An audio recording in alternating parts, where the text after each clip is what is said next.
So it looks like it's doing okay. The only problem I'm going to see is just finishing that. I hate rough corners, so I think I'll just take a quick round over to this edge before I assemble it, and I think we are ready for assemblage.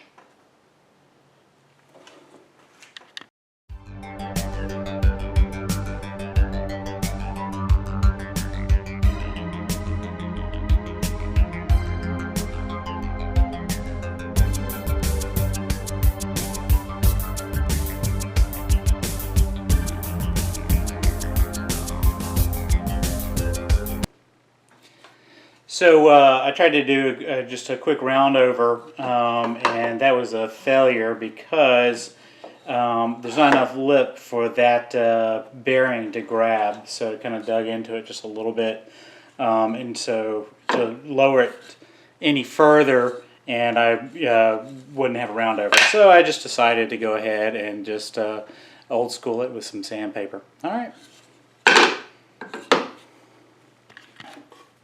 I have here is essentially just a little square jig that I made a while back, but I'm going to be using this as sort of the frame for putting it together. So I've got, the way I am going to lay this out is I'm going to build it from the top and work my way down as far as alignment, and then I can just trim up any excesses. There shouldn't be any, but I want it pretty close to perfect along the top. So I'm going to put this reference point, and so that's going to be up at the top, and I've got a side. Let's see, we've got another side. Okay, so that will be lined up like that, and I got a bottom. I got essentially the top lip. That's going to fit in there like that. And then I have the underneath, the bottom part of the front. So you can see because of just a little because of the tape and because of the material that I have in there, that essentially the box itself, the acrylic, is not 100% like perfect German engineering square. So essentially, I'm going to start with my reference point at the top, work my way down with some screwing and some gluing, and then I'll come back and trim it off and make it neat and pretty.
so far so good. Got the sides on, bottom on. I got beaded glue all the way around. It's a nice little detail there. It serves no purpose other than the fact that I just didn't have enough scrap wood. But yeah, I think it looks pretty nice. Alright, and also I did verify on the inside that none of the nails went that way into the plexiglass. That would have been a complete bummer. We're flush across the top. I'm going to clean this up. This is pretty tight fitting. The plexi is not glued into the box by any means, but it's held in there by pressure, so that sucker's not going to come out. The next thing I'm going to do is build a lid for this, and where's my other one? This is the original lid design, and so essentially it's just two pieces of wood. I'm going to cut this to size. That has to fit perfectly. Obviously it won't fit on this new one, so can't reuse it. But that's the next piece. Alright, yay, it fits. So it's pretty tight fit, so what I'm going to do is I'm going to take a 1/4 inch round around the edge, but before I do that, I need to fit the top lid on here. And what I really want to be able to do is have this centered on the edge. I don't have a lot of slack here, but so I think playing around, I had a bit of an idea for making this not only flush and centered, but doing it kind of easily. So essentially what I'm going to do is I'm going to mount this as close to center as possible, and then I'm going to take my router bit and trim off the excess, so it'll be flush around the edge of the box. But before I do that, I'm going to cut this down just a smidge, and then center this. Essentially, I have to center it this way perfectly because I don't have enough slack on there. But we'll see how it goes.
Okay, so here's the raw lid. I haven't done anything to it, just screwed and glued it on there.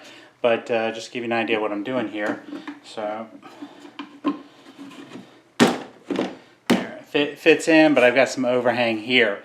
And so I'm going to go with my flush trim router bit and then just do it all the way around. That way it's close to being centered, but I don't think I could have made it perfect, so this is the best way to do it that I have found to accommodate my lack of skill set. Alright, and the other thing I suggest is you actually, when you're testing the fit inside there, if it's really tight, you don't want to be able to try and fit the test piece without a way of removing it, because that can be kind of problematic. Alright, so the next step here is I'm going to do the round over here so that I'm not damaging the edge around there, and then I'm going to essentially clean up the edges here.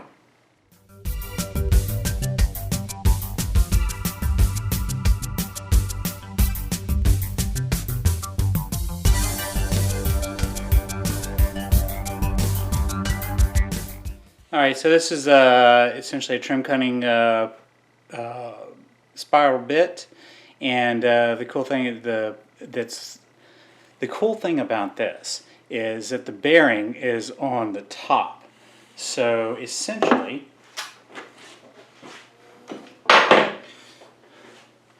what I'm going to be doing is I'm going to be routing like this and using this edge as my guide and trimming flush all the way up and around. And then when I have the lid on, I'll be cutting, see it, and when I have the lid on, I'll be cutting it from this direction, so it'll flush trim this to meet that. The other thing, the cool thing that this does is, if you have glue drips, because I was really sloppy here, if you have glue drips, it'll take those glue drips off. But you gotta be careful that your drips don't go over, because if you have a lump or bump in this area, it'll ride over and create a hill.